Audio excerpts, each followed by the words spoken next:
And for today, personal tip ko, ang aking personal payo for today, kung sakali may mag-offer sa iyo ng calamity loan sa mga panahong ito, no, wag mong tatanggapin, wag mong i-grab kung hindi mo naman kailangan, okay? Yan yung personal payo ko para sa araw to dahil narinig ko lang, no, or may nabasa kasi ako na ngayon kasi pwede kang mag-avail ng calamity loan, no.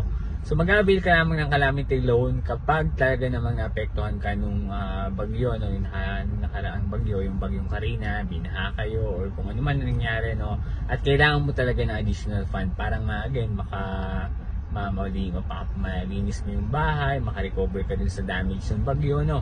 Pero again, kung hindi mo kailangan ng calamity fund, huwag mong tatanggapin, huwag kang mag-loan. Kasi again, lagi mong tandaan, ang loan is utang pa rin yan. Meaning, lahat ng utang may interest. Kung yung utang na yan, yung loan na yan is hindi mo naman talaga kailangan or gagamitin mo sa ibang bagay, mas mabuti pang wag mo na lang i-avail, wag mo na lang i-grab. Dahil again, hindi mo nga kailangan, di ba? Sa buhay natin, wag natin laging kunin, wag natin laging i-grab yung mga hindi naman natin kailangan. Kumbaga, wala naman tayong paggagamitan at alam natin sarili natin hindi magandang kunin natin o i-grab natin. Dahil again nga, mababaon tayo or magkakautang tayo.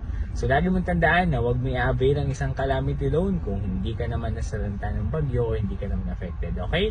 Yan lang yung personal payo ko for today. Kung nagustuhan mo, baka pwedeng pakilike and share ng video na ito. Okay, salamat.